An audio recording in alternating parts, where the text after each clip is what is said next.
The same Real Sociedad that Manchester United cooked is the same Real Sociedad that Real Madrid actually considered 4 goals against at the Santiago Bernabeu, for that matter. 8 goals at the Santiago Bernabeu when you're 1 goal ahead. Awuzu billahi. Awuzu billahi minash shaitani rajim. Awuzu billahi minash shaitani rajim. Awuzu billahi minash shaitani rajim. I said it the last time that Real Madrid's defense has been shit. I said it. The Real Madrid's defense has been terrible of late. I have people telling me that I'm just being a Barcelona fan. Am I a Barcelona fan? Yes. Is it normal for us to have a rivalry? Yes. Is it normal for me to hate what? Oh, yes. But I'll tell you, Real Madrid's defense of late has been terrible. Look, if Real Sociedad actually won this game, I'll tell you that they are 1,001 or they are 1,001 deserving of the win. Because what in the name of defense was that? I'm actually going to dare Real Madrid to play this way against Arsenal with Saka on the team. All right, from the looks of it, Bellingham is likely not to be around. Mbappe, Vinicius, and Rudiger, possibly. But then, even if they're around, with the presence of Saka and with the terrible game they've been playing of late, with the terrible game Real Madrid have been playing of late, with their terrible defense, I dare Real Madrid to play this way against Arsenal on the 8th. Please, Ancelotti, please, I want to see something. I want to see if Saka is not going to massacre these guys. Because that was a terrible performance from Real Madrid. From a team like Real Madrid, pulling that kind of a performance is actually an eyesore. Let me start by saying this game was going. Look, it's obvious. It's already obvious that, or it was obvious that Real Sociedad coming in this game, they were clearly going to attack, and I expected Ancelotti to have been prepared for this game. But the truth is, I say this often. Tactically, Ancelotti is not there anymore. I don't understand the reason why Ancelotti is still the manager of Real Madrid, and it's just crazy, or it's just so crazy to see because whenever whenever he is close to being discarded as the manager of Real Madrid, something just happens that would end up flipping the script, and it just saves him. You see this team coming up. I said it to my brother. I was telling my brother, I said, this team has nothing upstairs. This team literally does. They just play football with their individual brilliance. I don't see their manager doing anything. That man just stays, just chew gum, raises one eyebrow, and is there doing literally nothing. I'm going to tell you that Ancelotti was the one that actually killed the attack of this game. It was the one that actually killed the momentum of this game because now look at Endrick, for instance. I'm going to get into all of the players here, but let me talk about Endrick and Endrick's goal. Endrick created 2 different chances, one to Jude and one to Rodrigo. And do you want to talk about that goal that Endrick scored?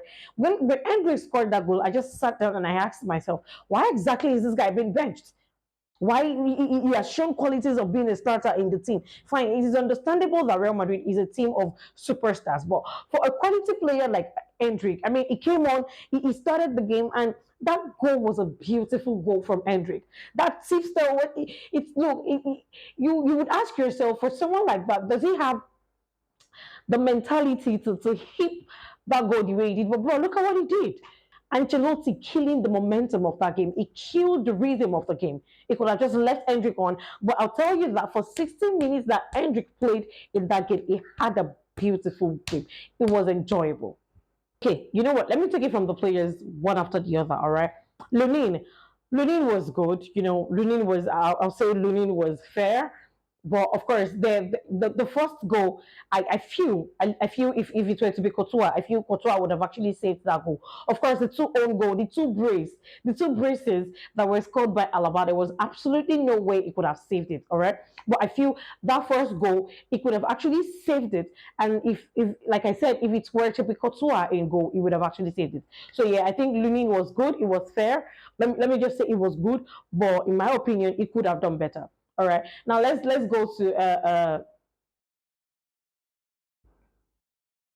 I don't know whether to talk about Vasquez because we also Vasquez. I mean, we also what Lucas Vasquez has been doing in Real Madrid. Look, I'm going to leave Real Madrid fans to judge whatever it is they want to say about Lucas Vasquez. But for me, the stinker that Vasquez has actually been dropping on this team or in this team of late is alarming, and it needs to be addressed. Something needs to be done. But as a Barcelona fan, I don't think I want to go there. Now, after we had Vasquez, we had Raul Asensio. Now, I think Asensio lately, I don't know whether to say he has been losing concentration, or I don't know, man, but there was a particular play that he was literally, I think that was for the second goal, or yeah, the second goal, I suppose. I'm not sure, but I think it was for the second goal. He was actually out of position, and it was so difficult for him to actually backtrack just because it was out of position. It was good, but I think he could have also done better. All right, now let's talk about Alaba. Like I said, Alaba with the brace. Two own goals from Alaba. He could have just made it a hat trick, and we just seal it for him. The question is, in 2025, why is Alaba still playing in a team like Real Madrid? What is Alaba still doing in a team like Real Madrid in 2025? Why is it that Real Madrid are yet to sell him off? He's not a Real Madrid quality player anymore. He's not supposed to even be on that team. What you know what? The same way I did for Vasquez, I'm gonna drop talking about Alaba. But Alaba in this game, bro. Now let's talk about Kamavinga. Seeing Kamavinga playing as a three was actually surprising to me. All right, I mean, it wasn't too surprising because Kamavinga over time has played several positions for Real Madrid. All right, but then in the first half, Kamavinga was good. He had Takekubo Otoko. He had him down. Takekubo literally could not do anything in that flank. I think in the second half, Takekubo figured something out, and he was able to maneuver everything. And then Kamavinga began to drop stinkers too in the second half. What happened to staying consistent? What we have Trameni. Trameni, apart from the goal that Trameni scored, that header that he scored. Nah, bro, I'm not gonna say it. I'm just not gonna. I don't want to say anything about Trameni. But then let me now go to my main man, Valverde. Look, Valverde should just play as a right back in the subsequent games for Real Madrid, because that guy in this squad, look, it was so good that this man went down. It was literally limping, but still decided to continue. Now, he had some quality that I just told myself that I saw some qualities in Valverde, and I just told myself, this man is captain worthy. He was really, really solid tonight in that position for Real Madrid, and I think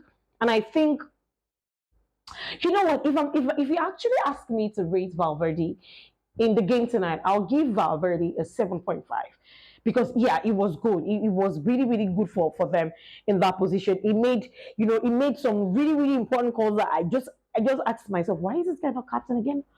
Why? Why Vasquez? What? Okay, you know what?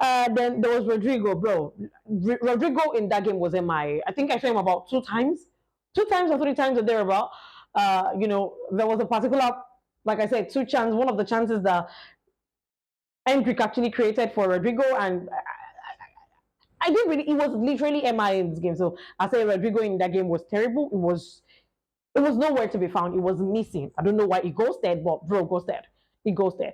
And then Bellingham has always been the engine of this team. I don't know. Emma Bellingham. Bellingham in this game was really, really solid. It was solid. Very, very solid. Now, Vinicius Jr. Vinicius Jr. was really, really creative in this game, if you ask me. It was really, really not just creative, it was brilliant. Fine. There was a particular foul that I expected to have been given. I also expected that foul should have been caught on. I expected something should have been done there. But I think the same offense was done to Real Sociedad players. So I think it's fair that way. But I'll tell you, Vinicius Junior was, he, especially at the extra time, Vinicius Junior played a game, and I told myself, okay, now this is the kind of player that we can actually, or Real Madrid fans can actually come out to say that he is Ballon d'Or already. He was fantastic. Vinicius Junior played a very beautiful game tonight.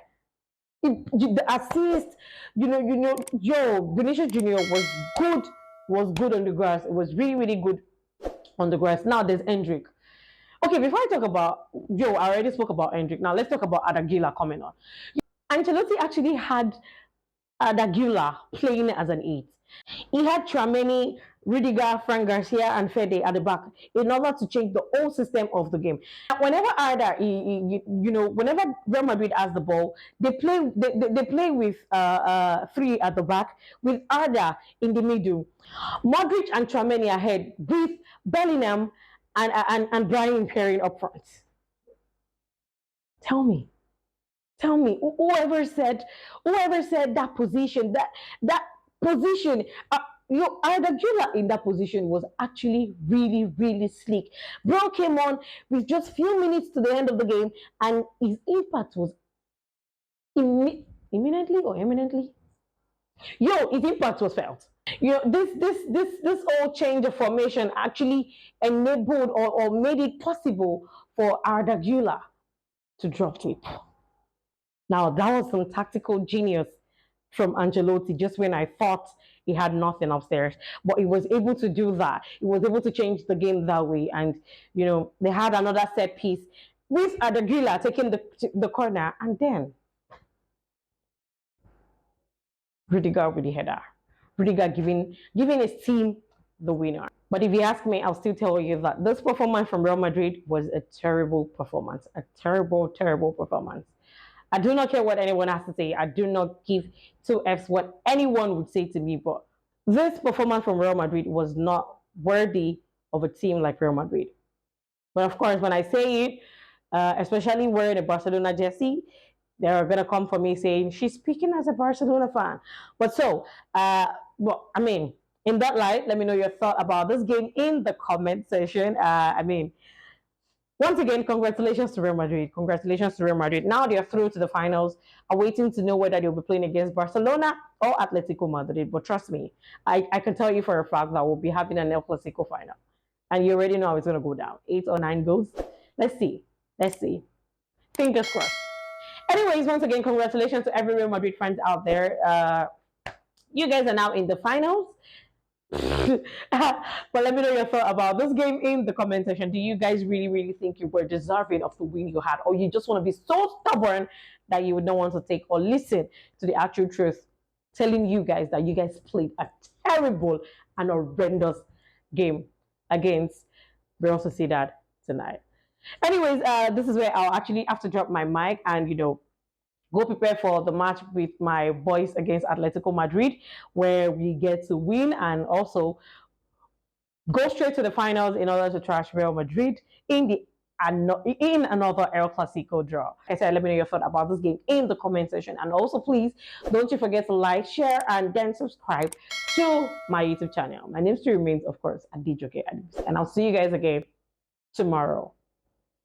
You already know. I love you guys so much. And Real Madrid, once again, play like this against Arsenal. I just want to check something. I love you guys so much. Bye.